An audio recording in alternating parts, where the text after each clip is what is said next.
I marveled to think, how can greatness e'er die? How can song disperse in the sky? How can hopes and dreams fade? How the warrior's sharp blade become dust? Was victory alive?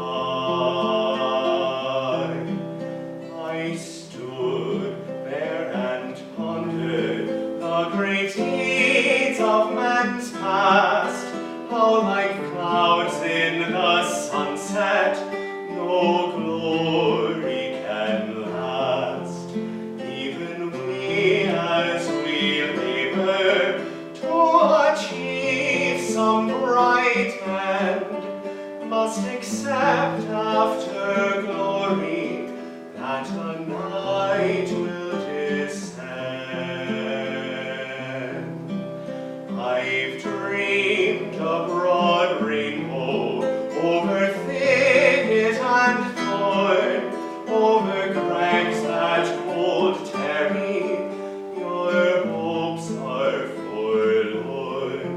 All too oft in my dreaming, courage turned to despair, till I learned that success is but the courage to dare. As I gazed and thought sadly of Tara's demise, suddenly I saw her walls rise, saw her long regal halls, heard her people's brave calls, as though time had doffed a disguise. And I knew in that moment the deeds that men do never die. Each victory is true. Every effort we spend gives more strength in the end, till our gladness in life's ever new. Every effort we spend gives more strength in the end, till our gladness in life's ever new.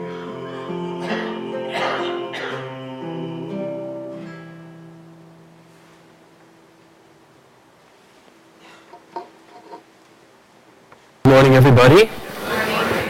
How is everyone?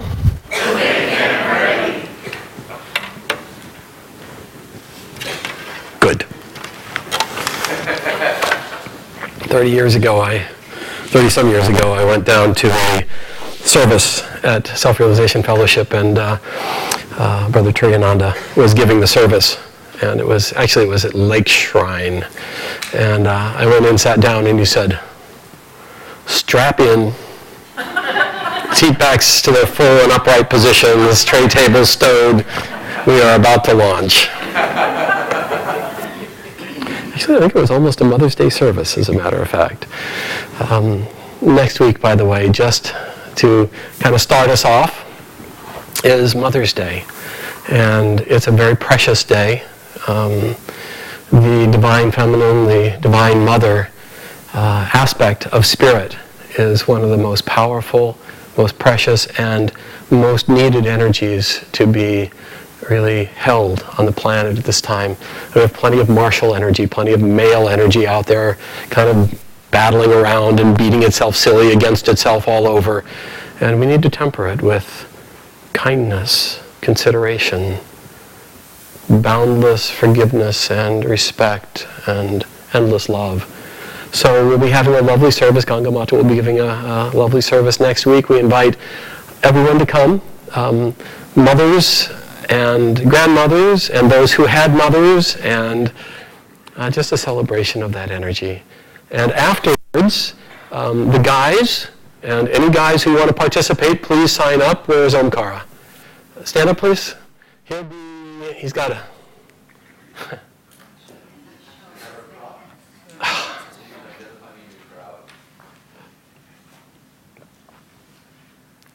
We've got a sandwich board. It says Mother's Day sign-ups for guys. Yeah.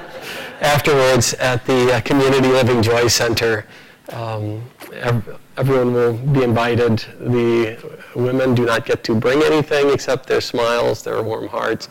Guys will potluck desserts and side dishes and drinks, and we'll cook up and serve our lovely ladies. So if you would like to come and participate, please let us know. Please let him know. You know, these announcements, they impact part of our worship service because the things that we do are how life gets traction. Listen to the last few. Then we need to go and apply it to life. We need to go out and make it match our daily.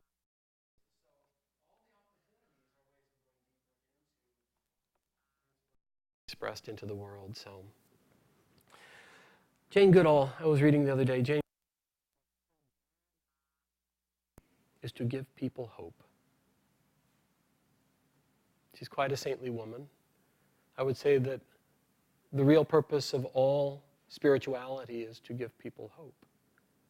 Under every circumstance, that there is no time and place. You know, there's the saw about the Christian preacher who saw one of his congregants and he said, "How are you doing?" And she said, "Fine under the circumstances." And he said, "Well, what is a Christian doing under the circumstances?" We have God's message to us, the Master's message to us, is that there are, under all circumstances, resources to help us stay in joy, in love, in the presence of everything that we're seeking, that nothing, unless we give it permission, nothing has the power to take away our experience of God's presence. Nothing. That implies old age, sickness, death. That implies people not liking us. That implies every difficulty. It also implies every distraction of goodness, every fulfillment. Think about all the, oh, yippee yahoo, all the waves up and down. They can all take us away from our experience of the presence of Spirit. And yet it's only in that resolution, it's only in the presence of Spirit that we ever find what we're looking for. And that presence is found, as the Bible says, be still and know. Be still and know. Every true religion, every true path has at its center practices that take us into stillness. The topics today are divine courage and self-transcendence. That perfection is the goal, but perfection not outwardly. You know, I love Facebook. I confess, I just love Facebook. You know, I think everybody's stream is different, and what you cultivate or what you click on reinforces what comes to you. But I always click on the really fascinating and remarkable things that people are doing. The things that are filled with light and spirit and possibility and self-possession and power and expression that's beyond the usual and beyond the normal. We're in a time of extraordinary expression in music, in arts, in physical development, in every single aspect, in sciences, in technology, and also in spirituality. We are in remarkable expressions of every aspect of human life.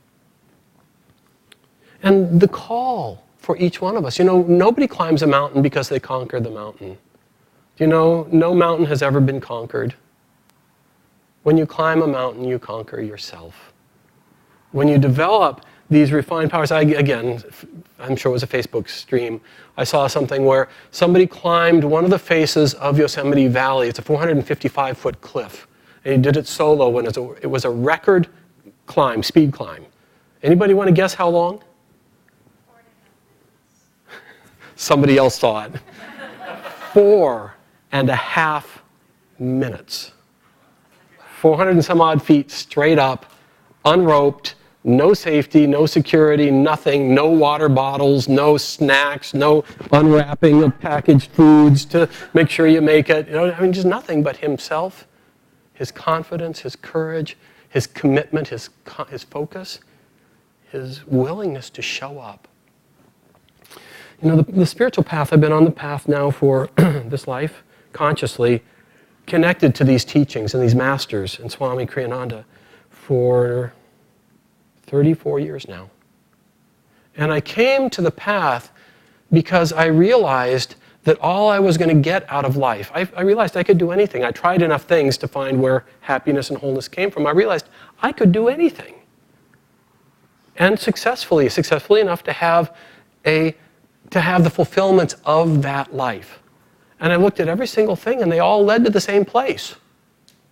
They all led to the fact that I was going to get old and die. I was going to leave this planet at the point where you had success. I looked in people's eyes. One of the things I did, which was very fascinating, was I would check out something. I'd find somebody who looked like they had wholeness. They had confidence. They had a big smile on their face. They radiated wholeness. And I would look in their eyes and say, that looks like something I want. And then I would watch their life, and I would watch others like that who had reached the apex of what they were after, of what they did. And every single time, when I saw the people who were the masters of those things, I saw a sense of, really, this is it? This is as good as it gets? In the aspiration, there was always joy and confidence and eagerness, but when people had reached the goal, there was always a sense of emptiness. And I thought, that can't be it. It wasn't until I read the autobiography of a yogi that I finally realized that there was somebody who had answers, that those answers were applicable to every aspect of life. And I realized that what was missing in people's endeavors was not implied in the endeavor itself, was not implied in the circumstances. That it was what people brought to the experience. And in the Bhagavad Gita it says that what is day to the worldly man is night for the yogi. And what is night for the worldly man is day for the yogi. A yogi, for those who are new in here, a yogi is somebody simply who is, yoga means union, trying to connect themselves with the overarching spirit. And whether you use postures, meditation, philosophy, wisdom, devotion, whatever it is, all those things can help us have that experience. But I realized that was the thing, that as a worldly person I was trying to get from life, get from experiences, get from marriage, get from children, get from finances and economics, the satisfaction. But that a yogi finds that inside, already resident within their own nature. And then it pours out, it expresses through their job, their family, their life, their work, their whatever it is, their hobbies, their habits. And that therein lies the entire secret for the fulfillment of life. That we have to go to the source where it can be found and then allow it to pour forth. Around that time I realized I had no clue how to find it. There was just no way I knew how to get after that. So I started trying to figure out what would be a good environment for me to learn that. Who knew? Who had what I wanted, and how could I be around them enough? And around that time I'd run into Autobiography of a Yogi and Paramahansa Yogananda. But then I ran into Swami Kriyananda and Ananda and all of you good folk. And I realized that Ananda people had what I wanted. They had a lightness of spirit. They had a joy in their hearts. They weren't excluded from the tests and challenges of life, but that no matter what life brought, it didn't destroy them. It didn't crush them. Yogananda made a very interesting comment. He said, "For those who do not know how to live rightly, the world is a terrible machine that will tear you limb from limb. But If you look around the world, you see just exactly that. You see, we come full of a sense of promise and purpose, and we engage in life, and we're told, you'll find your happiness through things, you'll find your happiness through your work, you'll find your happiness through these external expressions. And day by day, week by week, we find that it just betrays us. And then, all the things, all the castles that we built just fall apart around us.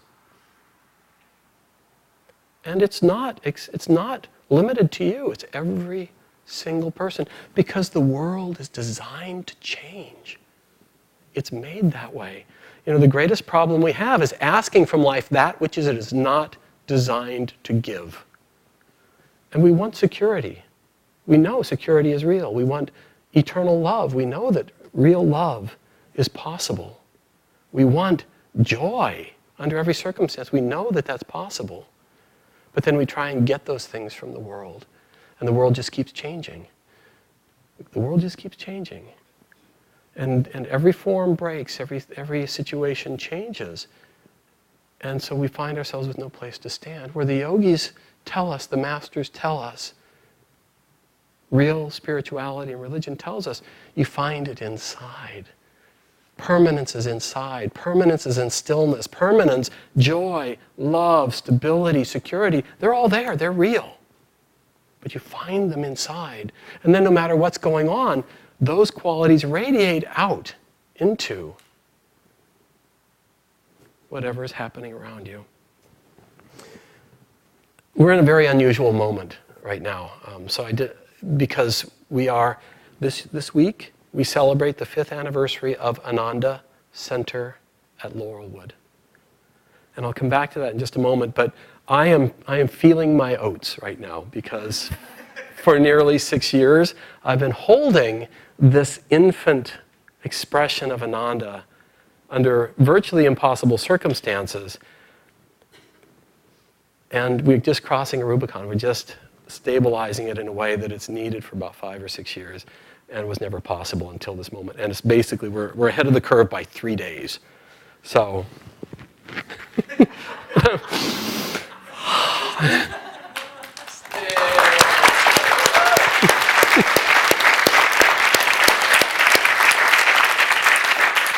and God bless you all for the things that you've done to help make it possible, and all the people around the world who have lent their prayers, their resources, their donations, their finances, their time, their energy, their goodwill. Because it's really a miracle. But I'm feeling relieved a little bit, and I'm just reflecting. I've just been reflecting back in my leisure now, across the my 3 days of leisure so far, 2 days. It actually doesn't complete itself till tomorrow. Everything's staged, but it is Mercury retrograde, so I'm still holding my breath just a little bit. But I was just reflecting on the choice that we all have. And I want to talk to you now, even those who I don't know. I want to talk to you very, very earnestly about the choice that every one of us has. If we want to experience the wholeness that we know is possible, we have to have tremendous courage. We have to find a wellspring inside of willingness to go into places that are completely unfamiliar. It stands to reason that if you knew where happiness came from completely, you would be constantly happy, and none of you would be in this room. There would be no reason. Everybody in here knows that there is something more possible, and everybody who manages to find their way in these doors has figured out that it probably is not going to come by the usual methods that we're told. It probably isn't going to come from getting married again, from having more children, or in some cases having less children, depending on where you are on the curve. It's probably not going to come from a different color car, or another promotion, or a different job, or being younger, or being older. That there is nothing. We've figured out that The game is rigged. And all the things that we're told are simply not going to do it. So if we don't know where it will be found and how it will express itself, we have to do something. We have to be willing to go outside of our box, outside of our perimeters. You know, again, nobody here doesn't know some part of the answer. We all know that there are certain things that we understand that work. Not a person here is a gutter drunk. Not a person here is dissipated or lost in so many ways. I mean, we've come miles and miles and miles of self-possession, and yet it's still not enough. We have to be willing to allow ourselves to be guided into experiences that do not fit within our current box of how we think it works. And the farther down the path you get, the things that remain are the things you're most committed to. I'm absolutely sure that I will be happy if they treat me better, if I can learn this, if I can develop that, if I can come back and have this experience. Think about the places you are most committed. And those are the places you're most stuck. Because the masters, every one of the masters will tell us from every religion that spirit is universally present. Think about that. That God is present in every single circumstance. He's present in your birth. He's present in your death. He's present in your growing up and being a delightful young child. He's there when you get swatted down. He's there when you fall over. He's there when you become young and powerful and rich with the glory of your own nature. He's there when those things decay and your body fades. I'm using he as the neutral. This is not a male thing. We just don't have a neutral in our language. Spirit expresses as male, as female. It expresses in every single circumstance. And to the degree that we say God can be found here but not there, we're trapped. And not only can we not experience it for ourselves, we cannot be a carrier for that understanding into the world.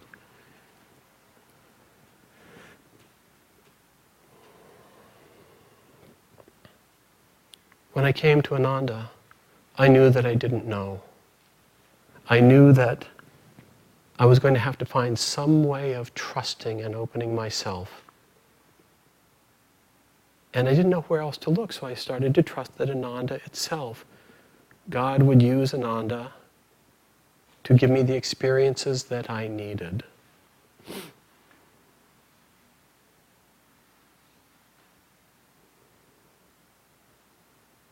And then I saw how all kinds of things happened within the container of Ananda, within the parameters of Ananda's daily life, of people coming with, I mean, look around this room. Look at all the incredible commitment to goodness that's in this room, every single individual. And every single individual here blows it in some unconscionable way every single day. Does God use those moments to serve us? Or are those mistakes and broken and God doesn't have a clue what he's doing? Our karma is going to draw to us the experiences. Karma is simply the places we don't yet understand. So I decided I was going to trust it because I didn't know any way to figure it out myself. And the first things that started happening were really all kinds of experiences that were both glorious and fabulous. And I was feeling all kinds of things welling up from inside, but also circumstances that were just absolutely outside of my box. Broken marriage, job that I detested, things that, just every aspect of life got presented to me in all kinds of new ways, and I had every moment the question, do I believe this is of God? Or do I think it's broken? Am I going to accept this, step into it, embrace it, learn from it, grow in it, or am I going to push it away and assume that somehow I know better? And there's where the courage lies. And in every single case, what I've seen across the year, now 30-some years, and thousands of devotees, Navigators, people who are devoted to trying to figure it out. That at a point, the bar goes up increasingly. Okay, remember, it's easy to give away the things you're not really attached to, but the more committed you are, those things are still barriers. We reach a point where what's becoming challenged for us are the most sacredly held precepts about how life really works. And it takes enormous courage to accept the fact that maybe in that case we also still don't have it figured out, and to be willing to step into it and ask the question, what can I learn from this? This is what's presented to me. How can I step into it? This is what the reading today is talking about. Perfection is self-transcendence. Transcendence of our commitments. And every single time that I've stepped into it, I've found incredible doors opening of understanding, of wisdom, outward miracles, things that just absolutely, what Jesus tells us, what the Masters tell us, is that God knows better than you do. And if you give yourself over, He will guide your life and give you the experiences that set you free and fill you with limitless joy, endless power, increasing wisdom, boundless love, and just everything we're looking for, peace. And I remember the times when I've chosen badly. I've turned away from it and pushed it away. And even now, I can remember a very early decision on the path where I knew I can accept this situation's given me. I can either embrace it and say, gosh, I wonder where it leads. This is way out of the box. Or I can push it away and insist that I know better. And I remember a vivid moment where I just, in this particular circumstance, it was a big test. It was a really big test.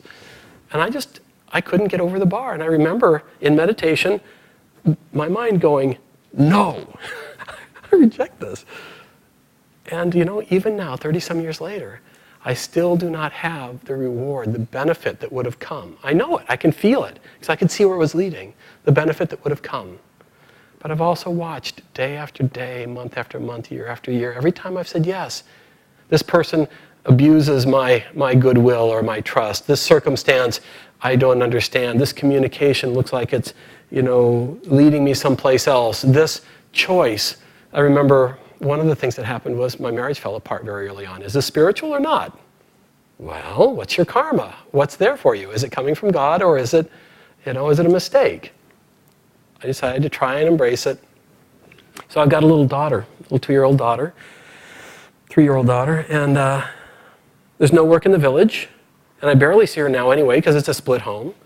And the only work that's possible now is down in Santa Cruz. And I meditate and I go, Lord, I'm a father. How can I care for this child even now under these circumstances? How can I do it now even 5 hours away? What should I do? And the answer that came was move. Oh no, oh no, oh no, I have a dharma to be a father. I have this commitment. That would have been the reasonable answer. That would have been the dharmic answer, but it wasn't the answer I got. So I said, okay, let's see where this leads. I wish we could just be Socratic today and just go out, wander the hills, talk, pack our little lunch, and just talk through these concepts, because these are the most precious concepts on the path that we're talking about right now. And we can't fit it into 20 minutes. But anyway, what happened was very clearly, I said yes. I went down there. First thing that happened was on the project, I dropped a running skill saw into my arm. So, okay, what does that lead? Again, that story is so precious because it led someplace that I'd never been able to go. I still carry the scar, the treasure, the gift from that. But the other thing that happened was within a week of moving down there, the mother of my daughter and my daughter moved to Atherton, an hour and a half away. And if I'd said no, I would have been 3.5 hours away during that time. We had one of the most splendid periods of our lives in that period of time. The connection I had with with our daughter, with the whole thing would just turn into this unbelievable, fabulous story. We were there building for 3.5, 4 months. At the end of that time, I moved back to the village, and within 2 weeks, my daughter had moved back. These were completely independent of anything that had to do with me. We don't know where it leads. In 1995, I was here serving in Portland for 3.5 years. I got put on factory recall. I could have said no. I could have said, no, I'm staying. I like it here. It matters here. I did like it here. But I was asked to go back. I was asked to put down what I thought I knew and what was important and what was so meaningful in my service and go back. And I ended up in this really very insignificant role. I'd been in the ministry. I'd been in a very insignificant set of roles. But what unfolded from that really informs the power of my life today. We don't know. Seek God first. Everything else comes. God guides our lives. And Ananda was born from a divine ray for you. Ananda Laurelwood is an expression and an extension of that willingness to say yes under impossible circumstances when it absolutely doesn't make sense. And 5 years ago, Ananda Laurelwood didn't exist. There was a property that was derelict west of here by about 15 miles, 240 acres. It had been once a burgeoning and lovely community, and it had just fallen on hard times and was looking for a new identity. At the behest of Swami Kriyananda, the founder of Ananda, and these masters and their precepts, to start communities where all of life can be in one place, where people can live a rich, inspired life, serving and growing and supporting and meditating and discovering together. We said, okay, let's see what can happen. And out of that came Ananda Center at Laurelwood. It now serves thousands of people a year. It has burgeoned from nothing and an impossible situation. It is something that is just really getting started, but is so beautiful and so powerful, even in this early stage. We'd like to invite all of you to our 5th anniversary. This Wednesday night we're celebrating it. The anniversary is on Thursday, but we're going to celebrate Wednesday night, 6 o'clock dinner. Ananda Laurelwood is providing the food for free. Everybody is welcome. If 8 billion people show up, we'll try and figure out how to feed them all. Everybody is welcome. We're inviting potluck desserts just so people can contribute. We will have a gluten-free birthday cake, yes. A side note, we're going to shorten the festival today. A side note, there's a really cute moment when Ananda Laurelwood first started, kind of being gluten-free was a part of the religion out there. And our spiritual directors came and they visited, and they kind of rolled their eyes, oh God, because it was just a little overdone. We currently still serve, every meal has got gluten-free options, but it was just like, you don't find God if you have gluten in your diet somewhere, I don't know. Anyway, we're driving away, and for those who don't know him, it's Nayaswami's Jyotishan Devi. We were driving away, and it was harvest time, and there was this huge field that had been mowed. It had been harvested. And Devi looked over and she said, what was that over there? And I said, oh, that was a wheat field. She says, oh, so now it's gluten-free. Apropos of absolutely nothing, I apologize. But, life is so full of fun on the path. The courage leads someplace. The problem with pushing away. The problem was saying, no, Lord, I don't accept this. I want it to look like this. Even noble things. I could have easily said, I want to stay here and serve in the ministry of Ananda Portland. I'm important. This matters to me. But every chain binds. Every desire, even good desires, create a constriction of the heart. God knows what he's doing when he puts something in front of us, stepping into it, embracing it, seeing where it leads. It leads to impossible places. There's no direct path up the mountain. Everything comes through a winding, because of our karma, because of our own different inclinations. Everything comes to fruition by following the things that are given us. It's the most precious, in some ways the most precious topic on the entire path. Finding the courage inside to go on that adventure. The benefit of that adventure is at the end of life, you have a life full of exploration and discovery and the power that God would give us, the awakened sense of wholeness that we're seeking so desperately, and the price we pay if we say no is we become psychological antiques, and all we get as a reward is what we already know. There's no punishment. Hell, ultimately, is living within what you already know. Heaven is discovering ever expansively the presence of Spirit under all circumstances.